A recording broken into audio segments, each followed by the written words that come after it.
पिछले साल यूपी की एक माँ ने अपने बच्चे को दूध का एक गिलास दिया, ये सोच के कि सेहत के लिए अच्छा होगा, पर उस दूध में डिटर्जेंट, यूरिया और फॉर्मलिन मिला था। ये इंडस्ट्रियल चीजें किसी भी इंसान के लिए जहर होता है। दिल्ली शहर के लोगों को लगने लगा कि उनका पनीर नॉर्मल नहीं है। ये उन्हें तब पता चला जब पनीर का टेस्ट हुआ। टेस्ट में पता चला कि उस पनीर में कैंसर वाले केमिकल्स मिले थे। ये कोई एक दो इंसिडेंट नहीं है, ये तो बस शुरुआत है। फसाई के अपने सर्वे ने हेडलाइंस में बताया कि इंडिया का 70% दूध अनसेफ है, यानी ऐसी मिलावट जो बाहर के देशों में सीधा बैन हो जाता है, लेकिन वही चीज इंडिया में बच्चे बच्चे को पिलाई जा रही है। और जब खुद रेगुलेटर्स के रिकॉर्ड्स के मुताबिक हर 4 में से एक फूड आइटम पोटेंशियली डेंजरस है, तो सवाल सिर्फ इतना है कि फसाई है कहाँ पे। स्टेट फूड अथॉरिटीज कर क्या रही है? जब तक मासूम बच्चे बीमार होके मर न जाए या कोई दूसरा देश हमारे खाने को रिजेक्ट करके दुनिया में हमारी बेइज्जती न कर दे, तब तक हमारा सिस्टम सोया क्यों रहता है। इस वीडियो में जानेंगे कि जिस देश का खाना पूरी दुनिया में फेमस था, आज वही देश का खाना खाने के लिए फॉरेनर्स को घिन मचती है।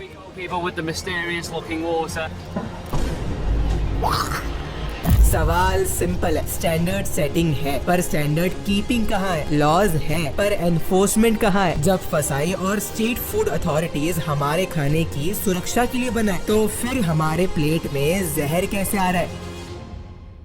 पुराने दौर में फूड सेफ्टी लॉज के कानून बहुत ही उलझे हुए थे। हर जगह अलग कानून, अलग ऑफिसर, अलग लैब और रिजल्ट। अडल्ट्रेशन रोकने का असली कंट्रोल कहीं भी मजबूत ही नहीं था। 1954 में आया prevention of food adulteration act. नाम बड़ा, काम सिर्फ एक, खाने में मिलावट को रोकना। लेकिन ग्राउंड रियलिटी ये थी कि लॉ तो बना, पर उसकी इम्प्लीमेंटेशन और कोऑर्डिनेशन इतनी खराब थी कि नेशनल लेवल सेफ्टी कभी अश्योर हो ही नहीं पाई। और फिर हुआ वो जिसका सबको डर था। 1998 में भारत एक ऐसी ट्रेजेडी का शिकार हुआ जिसने सबको हिला दिया, एपिडेमिक ड्रॉपसी। गाइस, हर घर में मस्टर्ड ऑयल यूज होता है, लेकिन उस टाइम में मस्टर्ड ऑयल के अंदर अर्जिमोन ऑयल मिला दिया गया था, जो एक पॉइजनस केमिकल था। ये अडल्ट्रेशन से हजारों लोग बीमार पड़ गए और कई लोगों की जान चली गई। सोचो, जो चीज लोग अच्छी सेहत के लिए खा रहे हैं, उसी चीज के वजह से लोगों की जान चले जा रही है। ये ट्रेजेडी एक नेशनल वेकअप कॉल था। सरकार को समझ आ गया कि ये सिस्टम पुराने तरीकों से नहीं चल सकता। भारत को एक मॉडर्न साइंस बैक्ड रेगुलेटर चाहिए था जो फूड सेफ्टी को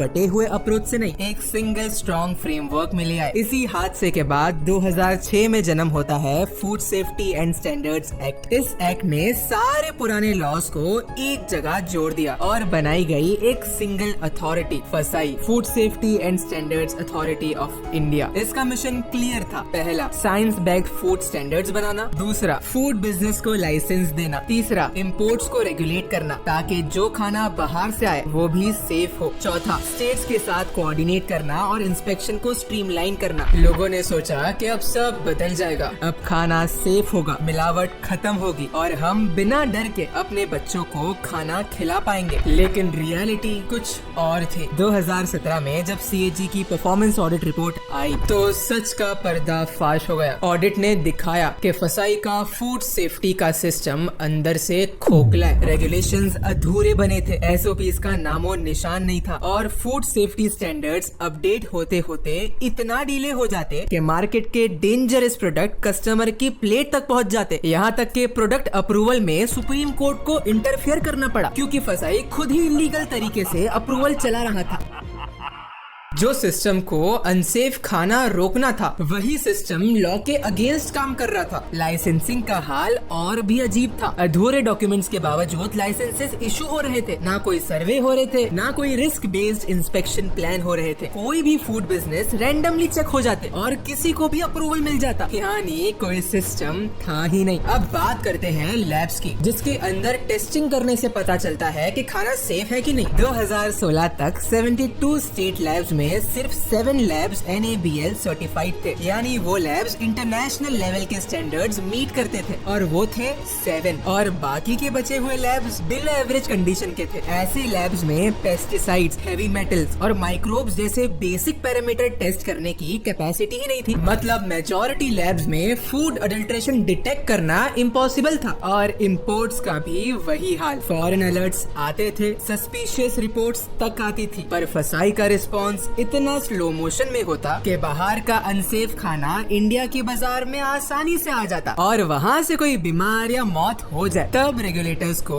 होश आता। और मैन पावर की बात करूँ तो सेंटर हो या स्टेट, स्टाफ की शॉर्टेज हर लेवल पर होती, चाहे एनफोर्समेंट रोल्स हो या टेक्निकल रोल्स हो, स्टाफ की कमी हमेशा रहती। सिंपल भाषा में अगर सिस्टम अपने बेसिक्स में ही फेल हो जाए तो स्कैंडल्स और ट्रेजेडीज को कोई नहीं रोक सकता। 2015 का मैगी बैन याद है? हर घर में पैनिक था क्योंकि फसाई ने नेशन वाइड बैन लगा दिया। रीजन लेड कंटेमिनेशन और मिसलेबलिंग। लोगों को लगा कि रेगुलेटर ने इतना बड़ा स्टेप लिया तो प्रॉब्लम सच में बहुत सीरियस होगी, लेकिन फिर आया ट्विस्ट। बॉम्बे हाई कोर्ट ने बैन को रिवर्स कर दिया। कोर्ट ने कहा रीटेस्टिंग NABL एक्रेडिटेड लैब्स में करो, proper chain of custody follow करो। मतलब फसाई ने बैन तो लगाया लेकिन अपना होमवर्क ठीक से नहीं किया। मतलब वीक पेपर वर्क और अनरिलायबल लैब्स की वजह से केस कोर्ट में टिक नहीं पाया और देश भर में फसाई मजाक बन के रह गया। फिर आता है 2020 एक और बड़े धमाके के साथ, हनी गेट स्कैंडल। इस बार का expose centre for science and environment CSE ने किया था। डाबर, पतंजलि जैसे बड़े बड़े ब्रांड्स जो प्योर हनी बेच रहे थे उनको एक्सपोज कर दिया गया। जब हनी का सिंपल टेस्ट किया गया तो सब कुछ नॉर्मल था, लेकिन जैसे ही एडवांस NMR टेस्ट हुआ असली खुलासा सामने आया। मेजॉरिटी सैंपल्स अडल्ट्रेटेड निकले। शुगर सिरप मिक्स करके बेचा जा रहा था प्योर हनी के नाम पे। और फसाई का इस पे जवाब, NMR टेस्ट मैंडेटरी थोड़ी ना होता है। मतलब जब कंपनीज ने चीटिंग के लिए नए नए तरीके निकाल लिए तब भी रेगुलेटर अपने पुराने स्टैंडर्ड्स पे ही स्टिक रहते। इंक्वायरी स्टार्ट तो होती है लेकिन पब्लिक आउटरीच के बाद ये स्कैंडल ना एक चीज प्रूफ करता है कि फसाई प्रोएक्टिव नहीं रिएक्टिव है। जब तक कोई एक्सटर्नल एजेंसी एक्सपोज ना करे या कुछ सोशल मीडिया पे वायरल ना हो जाए तब तक रेगुलेटर की आंखें नहीं खुलती।